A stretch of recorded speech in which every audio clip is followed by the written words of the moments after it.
Página 12. La ética de Aristóteles, por Pedro Simón Abril. 0.1. Prólogo. Del intérprete al lector.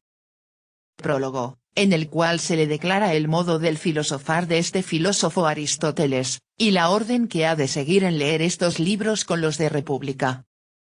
El allanar un camino y reparar los malos pasos del, cosa cierta es que, aunque ello solo no es bastante para llevar a uno al puesto para donde lleva aquel camino, con vida, cierto, a lo menos para que más gente se aficionen a lo andar, que se aficionarían si no estuviese reparado.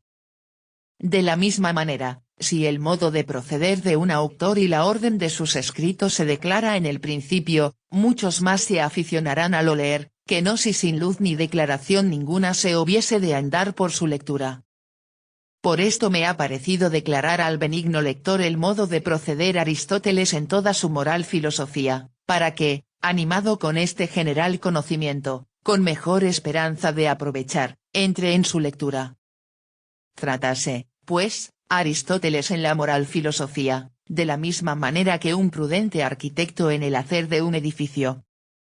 Porque el arquitecto lo primero que hace es trazar en su entendimiento la forma y traza que le ha de dar al edificio, las alturas, los repartimientos de aposentos, y todo lo demás que requiere aquella suerte de edificio que determina edificar. Hecha ya su traza, procura los medios y materiales de que lo ha de edificar, la madera, el ladrillo, la teja, la clavazón, la piedra, y las demás cosas de que se ha de hacer el edificio, las cuales procura reconocer si son tales cuales deben ser para el edificio, y así hace labrar la madera, picar la piedra, cocer bien el ladrillo, y, después, conforme a la traza de su entendimiento, echa sus cimientos, levanta sus paredes, hace sus pilares, cubre su tejado, reparte sus estancias, y así da el remate a su edificio. De esta misma manera se trata este filósofo en su moral filosofía, en la cual pone como por su último fin, dibujar una república regida bien y con prudencia, porque este es el último fin de la felicidad humana, digo de la que se puede alcanzar en esta vida, que de la otra él poca noticia tuvo, o, por mejor decir, ninguna. TV escribe. De lo que uno vive y observa, puede hacer todo tipo de declaraciones, pero de la vida que sigue después de que uno muere, nada podrá decirse, por más analítico y profético que uno pretenda ser. Aquí, con la muerte, se aniquilan todas las certezas. Pedro Simón escribe. Pero como los materiales de que se ha de edificar esta república son los hombres, como en el edificio las piedras y maderos, antes de hacer su edificio de república, la cual es la materia de la otra obra, procura en esta, que a la otra precede, disponer la materia, que son los hombres y tratar de sus costumbres y obras y de las demás cosas que para alcanzar los hombres su último fin han menester. Esta es, pues, la materia o argumento de este libro, tratar de la felicidad del hombre, en qué consiste y por qué medios se alcanza y por qué los medios son los hábitos de virtud, mediante quien fácilmente los hombres en buenos actos y ejercicios se ejercitan, por esto trata de las virtudes, como de medios por donde se alcanza la felicidad. TV escribe. ¿Y qué nivel de felicidad es posible alcanzar? Eso no está escrito en ninguna parte. Pedro Simón escribe.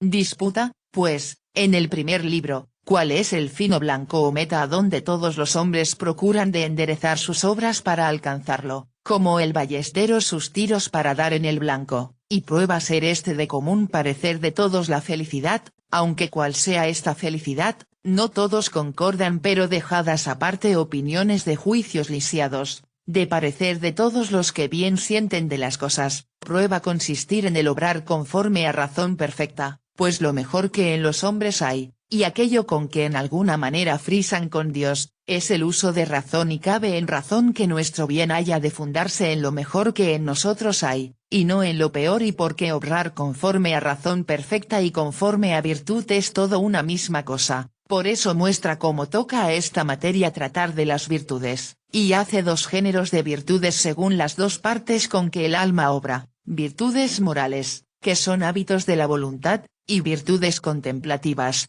que tocan al entendimiento. Y de esta manera da fin al primer libro, dejando para los otros el tratar de las virtudes. TV escribe. De este modo, el uso de la razón y su aplicación para lo que sirve y conviene, es un buen inicio para conseguir un nivel personal de felicidad. Pedro Simón escribe.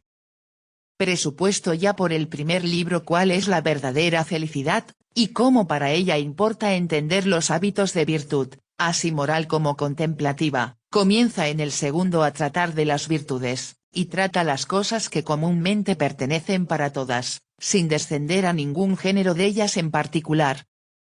Declara las causas de las unas y de las otras, y cómo las virtudes morales se alcanzan obrando, y las contemplativas aprendiendo cómo las virtudes morales son medios entre exceso y delecto, y la materia en que consisten son deleites y tristezas. Demuestra cómo los actos antes de alcanzar hábitos son imperfectos. Pone la definición de la virtud. Propone cómo en semejantes ejercicios hay dos maneras de contrarios, extremo con extremo, y cada extremo con el medio. Da por consejo que nos arrimemos al extremo que más fuere semejante al medio, para más fácilmente alcanzar el medio que buscamos. Estas cosas que comúnmente a todas las virtudes tocan, trata en el segundo libro. En el tercero, particularmente, viene ya a tratar de cada género de virtud por sí. Primeramente, disputa qué cosa es acto voluntario, y qué cosa es voluntad libre y cuál forzada declara cuál es elección o libre albedrío, qué cosa es consulta y qué manera de cosas vienen en consulta, como todo lo que escogemos lo escogemos en cuanto o es bueno o nos parece serlo, como el libre albedrío consiste en la potencia a dos contrarios. TV escribe. Si hay libertad para elegir, también la debe haber para ejecutar. ¿Y qué es lo que uno debe hacer? Es aquello que le reditúe lo mejor, pero no solo para uno, el beneficio de uno mismo, sino el beneficio común, que no provoque reyertas y fricciones innecesarias. Pedro Simón escribe. Tras de esto declara qué cosa es la fortaleza del ánimo y en qué difiere de la temeridad, y también de la cobardía, y con qué señales la discerniremos, cuál es la propia materia de la fortaleza. TV escribe. La voluntad, sin integridad y buen servicio, degenera en un tremendo desorden social. Porque solo hacer lo que a uno le conviene y se lleva entre las patas, arrollando a los demás, no es algo que pueda sostenerse. Pedro Simón escribe. Después trata de la virtud de la templanza, mostrando consistir en el regirse bien en lo que toca a los deleites sensuales, y cómo hay deleites necesarios, y otros vanos y sin necesidad, y cómo se peca más en estos que en aquellos. Últimamente hace comparación entre los contrarios de estas dos especies de virtudes, y esta es la suma de lo que se trata en el tercero libro. En el cuarto trata de la liberalidad y de las virtudes anexas a ella, como son magnificencia, magnanimidad y otras de esta suerte. Declara cuál es la materia en que se emplea esta virtud, y qué extremos viciosos le son contrarios, qué diferencia hay de la liberalidad a la magnificencia, en qué géneros de cosas consiste la magnanimidad o grandeza de ánimo, qué extremos viciosos le son contrarios, cómo se deben apetecer las honras y qué falta puede haber en cuanto a esto. Después trata de la mansedumbre y de los extremos viciosos que le son contrarios, de la buena conversación y los vicios que en ella puede haber, de la llaneza de la verdad y vicio de la lisonja, de las gracias y burlas cortesanas y de los extremos viciosos que puede haber en ellas, de la vergüenza, si es virtud y en quién se requiere haber vergüenza. Esta es la suma de lo que trata el cuarto libro. En el quinto libro disputa de sola la justicia. Primeramente, distingue de cuántas maneras se entiende la justicia y de cuál se ha de tratar aquí, que es de la particular, que consiste en los contractos, y qué vicios le son contrarios. Divídela en lo que toca a lo público, que son las honras, y en lo que, a lo particular, que son los contractos e intereses.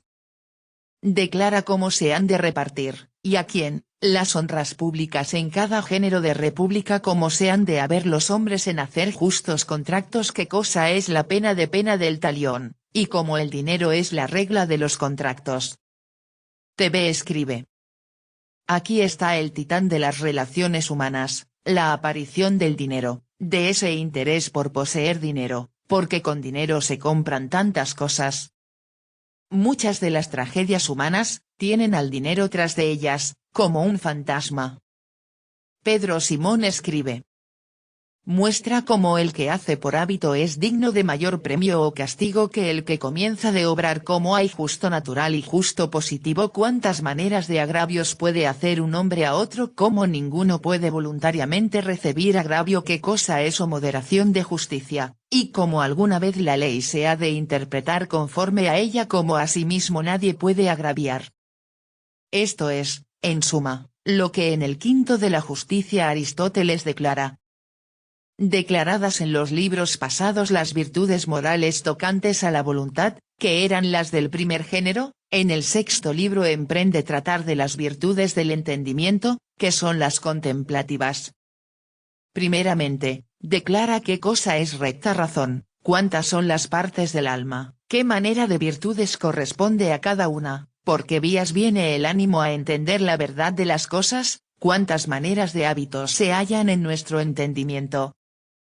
Después declara qué cosa es ciencia, de qué géneros de cosas tenemos ciencia, qué cosa es arte, y cuántas maneras hay de artes, qué cosa es prudencia, y en qué cosas consiste, y cómo de los demás hábitos difiere, qué conocimiento es el que llamamos entendimiento, y qué cosas conocemos con él, qué hábito es sabiduría, y quién se ha de llamar sabio. Tras de esto pone 4 partes de la prudencia. 1. Regir bien una familia. 2. Hacer buenas y saludables leyes. 3. Juzgar bien de las causas. 4. Proveer en común lo necesario. ¿Qué cosa es consulta? ¿Qué el buen juicio? ¿Qué el buen parecer? ¿Y a quién cuadra? ¿En qué manera son útiles estos hábitos para la felicidad? TV escribe. La consecuencia de la felicidad, lo que sea que uno llama felicidad, tiene reglas y secuencia. Pedro Simón escribe. Al fin pone diferencia entre la bondad natural y la adquisita, y da fin al libro sexto. En el séptimo trata de la extrema bondad, que es divina, y de la extrema malicia, que es bestialidad. ¿Qué cosa es continencia e incontinencia, y en qué difieren de la templanza y disolución? ¿Cómo puede ser que uno sienta bien de las cosas y obre mal? ¿En qué género de cosas se dice uno propiamente continente o incontinente? ¿En qué difieren la continencia y la perseverancia? Si puede haber alguno que sea del todo incontinente, como el refrenarse de bestiales apetitos no es absolutamente continencia. ¿Cuál incontinencia es más o menos afrentosa? ¿Cuántas maneras hay de deleites? Como la continencia e incontinencia consisten en los deleites, y la perseverancia y flaqueza de ánimo en los trabajos. ¿Qué diferencia hay del disoluto al incontinente? ¿Qué diferencia hay entre el constante y el terco o porfiado? Como ni la prudencia ni otra virtud alguna puede estar en compañía de la incontinencia, ni de otro cualquier vicio. ¿Qué opiniones hubo acerca del deleite? Si eso no es cosa buena, como las razones de los que decían no ser cosa buena no concluyen bien, y como es bueno el deleite, como hay algún deleite que es el sumo bien, y que hay deleites fuera de los sensuales, como los deleites sensuales engañan con apariencia falsa de bien. Esto es la suma de lo que en el séptimo se trata.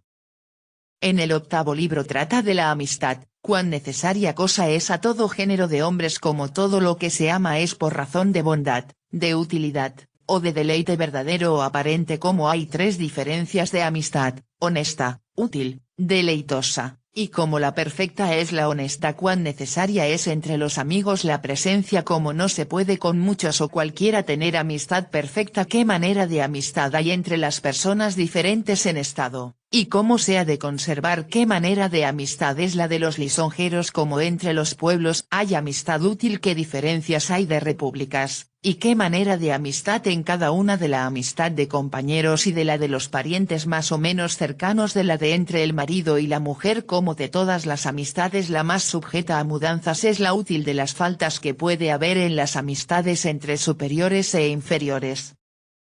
Esta es la materia y suma del octavo. En el libro nono o noveno se trata de cómo se han de conservar las amistades de cualquier género que sean, qué está obligado a hacer un amigo por otro, cómo en perderse la causa de las amistades, se pierden también ellas, y cómo la más durable de todas es la fundada en virtud que para tratarse bien la amistad ha de hacer cuenta cada uno que el amigo es otro él, igual a él, y tratarse con el amigo como tal. ¿De qué manera se puede definir el amigo? ¿Qué diferencia hay entre ser amigo de uno y tenerle buena voluntad? ¿Qué cosa es concordia, y en qué se dice propiamente, cómo el que hace el bien ama más que el que lo recibe? ¿Qué cosa es amor propio, y cómo se ha de distinguir, y en qué cosas es bueno y de alabar, y en qué malo y de vituperar? ¿Qué manera de amigos ha menester el próspero, y que el que está puesto en adversidades y trabajos? Como en sola la amistad civil y popular se pueden tener muchos amigos, pero en las demás, no. Como ambas a dos maneras de fortuna requieren amigos, pero diferentes la una de la otra. Como el sello de cualquier manera de amistad es vivir en conversación y compañía, y como cada amistad ama los ejercicios que le son semejantes. Esta es la suma o resumen de lo que en el nono se declara. En el libro décimo se da el remate a la materia de las costumbres, y trata del deleite, primeramente, proponiendo las varias opiniones que acerca de él tuvieron los pasados. Como el deleite es de suyo cosa buena, aunque no conviene seguir todo deleite, y como las razones de los que tienen lo contrario no concluyen qué cosa es el deleite, y debajo de qué género de cosas se debe comprender, y en qué difiere de otras de aquel género, como los deleites unos de otros difieren en especie. Después trata de la felicidad, la cual puso al principio como por blanco o diana, a donde se habían de encaminar todas las humanas obras y ejercicios. Primeramente, declara qué cosa es la felicidad humana. Después hace dos especies de ella, una que consiste en contemplación, la cual prueba ser la más perfecta felicidad; otra que consiste en el tratar bien los negocios, conforme a lo que de las virtudes morales está dicho, la cual no es tan perfecta como el contemplativo. Por la parte que tiene de corporal, tiene alguna necesidad de lo activo, como el varón sabio es el más bien afortunado. Finalmente, concluye probando cómo en esta filosofía lo menor de todo es el saber, si no se pone en práctica y uso lo que se sabe, lo cual es de la misma manera que en nuestra religión cristiana, la cual saber y creer conviene para la salvación, pero si la vida no conforma con el nombre de cristianos, la tal fe es sin fruto. TV escribe: saber mucho, tener mucha información, no sirve de nada si la aplicación es una farsa, un desastre. Pedro Simón escribe: porque dice nuestro Cristo, que no el que le dice Señor, Señor, entrará en el reino de los cielos, sino el que hace la voluntad de su Padre, que está en el cielo. Y a sus discípulos les dice que serán bienaventurados, si hicieren lo que él les enseñaba, y en la sentencia del juicio final da el premio eterno por las buenas obras, aunque ellas de suyo no lo merecen, sino que él por su misericordia las acepta como si lo mereciesen. TV escribe: un rico puede hacer buenas obras, ser altruista, porque tiene la manera de hacerlo, pero eso no le asegura un buen lugar. Porque si alguien es rico, a fuerzas está exprimiendo la vida de otros. Pedro Simón escribe: todo lo que hasta aquí ha hecho Aristóteles, ha sido disponer los materiales para su edificio de república, que son los hombres y sus obras, los cuales, si están persuadidos que conviene vivir conforme a uso de razón y no a su voluntad, poco queda que hacer en ordenar una república, porque todos serán obedientes al buen uso de razón. Pero porque, en fin, en tanta variedad de hombres no se pueden todos reglar por razón, es menester la potestad, fuerza y gobierno para que, por temor de su daño, dejen los hombres de hacer lo que no dejan por amor de la virtud y uso de razón. TV escribe: la razón no es suficiente para una vida plena, cuando no se usa para fines comunitarios. El que sabe cómo joder a otros, tiene ventajas y riquezas. Pedro Simón escribe: por esto en la otra obra se trata de la república y gobierno común, la cual, con el favor divino, también daremos de tal manera a interpretarla, que puedan los nuestros entenderla. Resta brevemente advertir a qué parte de la filosofía pertenece esta materia, para que el lector mejor entienda lo que trata. Filosofía, pues, quiere decir afición de saber, el cual nombre dicen que inventó Pitágoras por huir el nombre de arrogancia. Porque como la verdadera sabiduría esté en Dios, y los hombres no tengamos sino un rastro o sombra de ella, mezclada con muchos errores y varias opiniones, parecióle, y con razón, a Pitágoras, que llamarse un hombre sabio era grande arrogancia. Preguntado por Leonte, príncipe de los Fliasios, ¿qué profesión tenía?, respondió que era filósofo.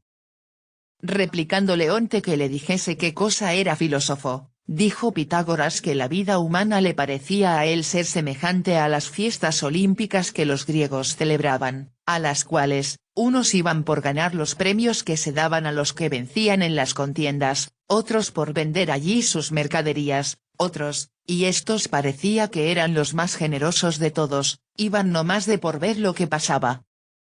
De la misma manera, en la vida, unos pretendían cargos y dignidades, que eran como los que querían ganar la joya, otros ganar la hacienda, que eran como los que iban a vender, otros que gustaban de solo considerar y entender las cosas, y que éstos llamaba él filósofos.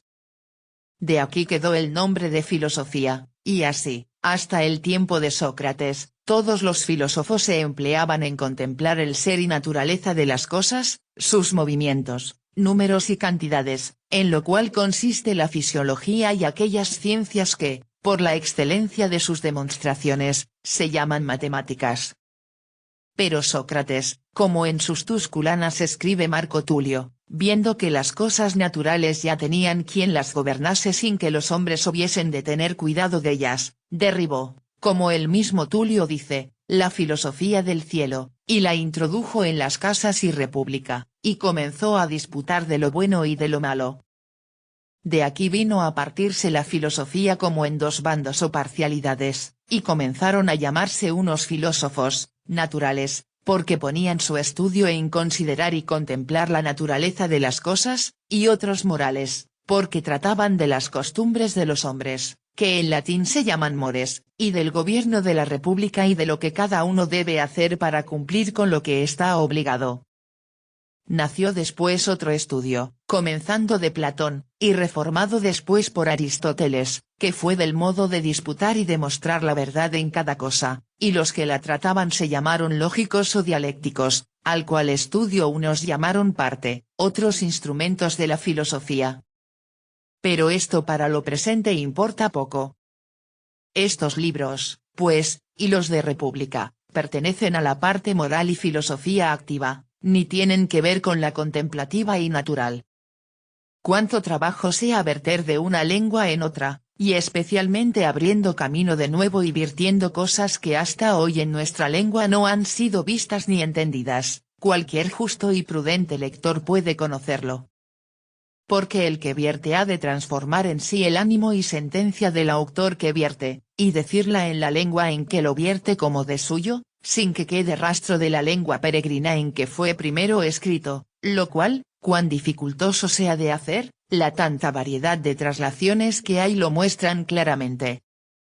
Esle también forzado, en cosas nuevas, usar de vocablos nuevos, los cuales, recebidos, no acarrean mucho aplauso, y repudiados, dan ocasión de murmurar a los demasiadamente curiosos y que van contando las sílabas a dedos, y leen más los libros por tener que murmurar, que por aprovecharse de ellos, y antes ven un lunar para reprender, que las buenas aposturas para alabar, haciendo el oficio de las parteras que, sin parir ellas nada, escudriñan partos ajenos.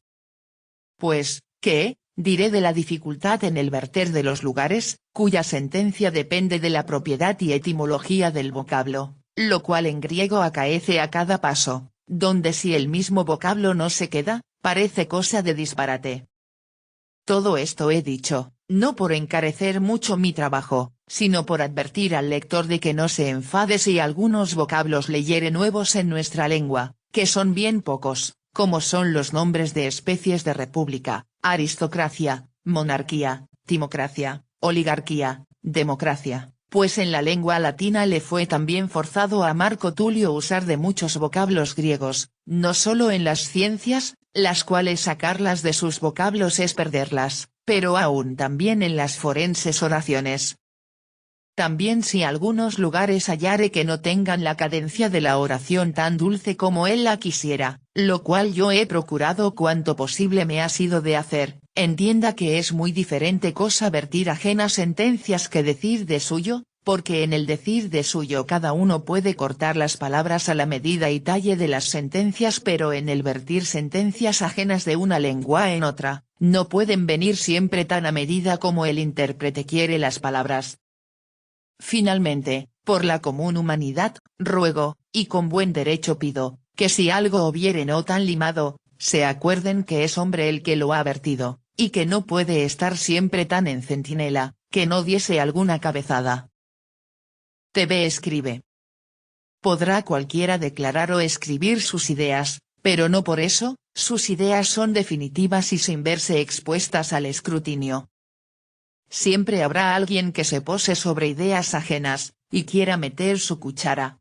Y dar forma a su nuevo sistema. Página 18.